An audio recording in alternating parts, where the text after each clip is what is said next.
अस्सलाम वालेकुम व्यूअर्स, खुशखबरी सीरीज़ की 22वें एपिसोड के साथ मैं हूं आपका मेज़बान अब्दुर्रहमान।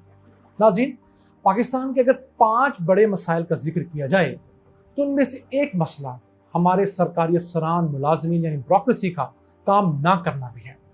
क्यों कि गुज़िश्ता 40 सालों के दौरान सियासी जमातों की वाबस्तगी, करप्शन, नाअहली और सज़ा और जज़ा का कानून ना होने की वजह से इनकी अक्सरियत अब या तो रिश्वत लेती है और या जो ईमानदार हैं वो सिर्फ तनख्वाह से काम रखते हैं और कोई ख़ास काम नहीं करते।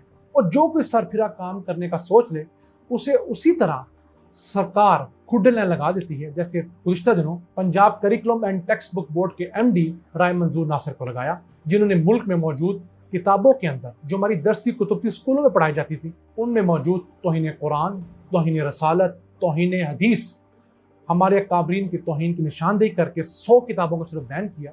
तो पंजाब हुकूमत ने बजाय इस इनिशिएटिव को ऑन करके उन्हें इनाम देती, उन्हें नौकरी से बरतरफ कर दिया। क्यों कि चंद बड़े पब्लिशर जो खरबोपति हैं उन्होंने बुजदार सरकार पे प्रेशर डाला, तो उन्होंने इस साहब को नौकरी से हटा दिया और OSD बना दिया। यह है मुल्क की सबसे बड़ा मसला। हालांकि इस बुजदार सरकार की जो परफॉर्मेंस है, उन्हें 10 दफ़ा नौकरी से निकाला जाना चाहिए, जो इस मुल्क बल्कि इस पंजाब के 99% आवाम को मुतमईन नहीं कर पा रहे। लेकिन इस टॉपिक पे हमने एक वीडियो बनाई है जो कि हमारे दूसरे चैनल अब्दुर्रहमान एक्सक्लूसिव पर मौजूद है, आप वहाँ पर डिटेल से देख सकते हैं। लेकिन वफाकी सतह पर एक अच्छा इनिशिएटिव भी लिया गया है। वो अच्छा इनिशिएटिव ये है कि मुल्क में मौजूद जो सरकारी अफसरान हैं उन्हें रिवैम्प किया जाएगा। ये बहुत अहम है। किस तरह रिवैम्प किया जाएगा? सबसे पहले तो प्राइम मिनिस्टर के अंदर ही मुल्क के अंदर 440 महकमे हैं। अब मुझे आप बताइए कि एक महकमे की रोज़ाना की बुनियाद पर बारी आए तो 440 महकमों की 2 साल बाद बारी आएगी, दरमियान में छुट्टियां भी आती हैं। तो कैसे कोई शख्स इन महकमों को रिफॉर्म कर सकेगा? उनमें लाखों लोग हैं, अरबों रुपए तनख्वाह दी जाती है, 500 अरब रुपया तनख्वाह है, 470 अरब रुपये पेंशन है। तो क्या होगा? अब हुकूमत ये फैसला की है कि इन 440 में से 324 महकमे रखे जाएंगे और बाकी 116 महकमे निकाल कर या तो सूबों को दे दिए जाएंगे या ख़त्म कर दिए जाएंगे। क्योंकि ऐसे कई महकमे हैं, जैसे रोटी कॉर्पोरेशन है। वो रोटी कॉर्पोरेशन का महकमा 30-35 साल पहले ख़त्म हो गया, लेकिन उसके मुलाजमीन को तनख्वाहें दी जा रही हैं। क्यों? पीपल्स पार्टी शोर मचाने करती है कि लोगों के हकूक़ हैं, लोगों के रोज़गार है। और सर, जो हमारे तनख्वाहें हमारे टैक्स से दी जाती हैं, हमें उसका क्या फ़ायदा मिल रहा है? इस तरह के कई इदारे ख़त्म किए जाएंगे। उसके साथ साथ 71,000 सीटें ऐसी हैं जो कई सालों से खाली पड़ी हुई थी, इनकी कोई ज़रूरत नहीं है, उनको मुकम्मल तौर पर ख़त्म किया जाएगा, ताकि कोई हुकूमत भी आकर इन 71,000 को दोबारा भर्ती करके मुल्क पे 42 अरब रुपए का लोड ना डाल सके। ये बहुत अहम इक़दाम है।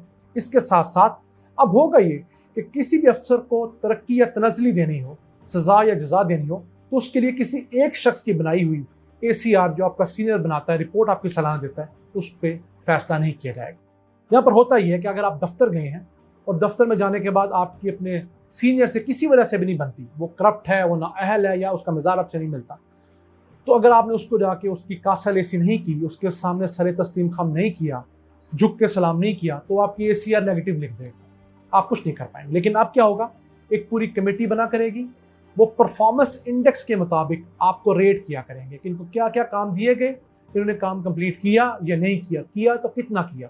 तो नंबरिंग वाइज अब आपके नंबर्स लगाएंगे, जैसे हमारे यहाँ मार्क्स दिए जाते हैं, तो उसकी बुनियाद पर किसी न किसी को रखा जाएगा या निकाला जाएगा। और इसी बुनियाद पर 10% लोग ऐसे होंगे जिनको नौकरी से बरतरफ किया जाएगा। क्यों?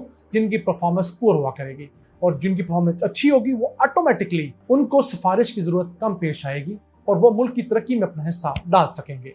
इसके साथ एक काम और हुआ करता था कि बजट एलोकेट कर दिया जाता था। जैसे शहबाज शरीफ कहते थे, हमने 35% बजट जनूबी पंजाब को दे दिया है, लेकिन उस 35% को खर्च करने का इख्तियार क्योंकि शहबाज शरीफ के पास होता था, तो उस 35% में सिर्फ 15% लग जाता था लाहौर पे और बाकी 15-20% सिर्फ पंजाब, जनूबी पंजाब पे लगा करता था। लेकिन अब ये कानून बनाया गया है जिसको कहते हैं पब्लिक फाइनेंस मैनेजमेंट। उसके तहत जो बजट जिस काम के लिए मुख्तस होगा वो उसको दे दिया जाएगा, और मिनिस्ट्री हर काम के लिए वजारत खजाना पर डिपेंड नहीं करेगी। अपना बजट लेगी, अपने टारगेट मीट करेगी, SOPs को फॉलो करेगी, जितना बजट खर्च करना करेगी, और कोई बजट भी ज़ाया नहीं होगा, वापस नहीं जाएगा। उसका फ़ायदा ये होगा, पहले होता यह था कि HEC के लिए आपने कागज़ों में दिखाने के लिए, लोगों को बताने के लिए नून लीग ने 35 अरब रुपए रख लिए, लेकिन जब नून लीग गई तो पता लगा इन्होंने खर्च ही सिर्फ 16 अरब रुपए किए थे। तो अब क्या होगा, उतने ही पैसे रखे जाएंगे जितनी जरूरत होगी और जितने खर्च किए जा सकेंगे, वरना उनको हर साल पार्लियामेंट को जाके बताना पड़ेगा हमने बजट रखा था और हम इस बजट को क्यों इस्तेमाल ना कर सके। इससे भी उस ब्यूरोक्रेट की परफॉर्मेंस का पता लग जाएगा वो कितना हड्डराम है या कितना काम करने वाला है। एक इंतहाई अहम चीज पहले होता यह था कि सेक्रेटरीज आप बन गए, एडिशनल सेक्रेटरीज बन गए, तो होता है कि आपको कभी महकमा ज़राअत में भेज दिया, आप डॉक्टर हैं, अब आप महकमा ज़राअत में जाकर MBBS डॉक्टर ज़्यादा से ज़्यादा क्या कर लेगा। इसी तरह आप एक टेक्नीशियन हैं, आप एक इंजीनियर हैं, तो आपको भेज दिया जाता था लाइफ स्टॉक की वजारत में। अब ऐसा नहीं होगा। अब जो लोग इंजीनियर्स हैं उन्हें इंजीनियरिंग की फील्ड में, इंजीनियर्स की फील्ड में रखा जाएगा, यानी उन लोगों को IT की फील्ड दी जाएगी, यानी उनको इंजीनियरिंग की फील्ड दी जाएगी, उनको कंस्ट्रक्शन की P&W की फील्ड दी जाएगी। जो डॉक्टर्स हैं उन्हें हेल्थ की फील्ड में खपाया जाएगा, हेल्थ से रिलेटेड फील्ड में खपाया जाएगा।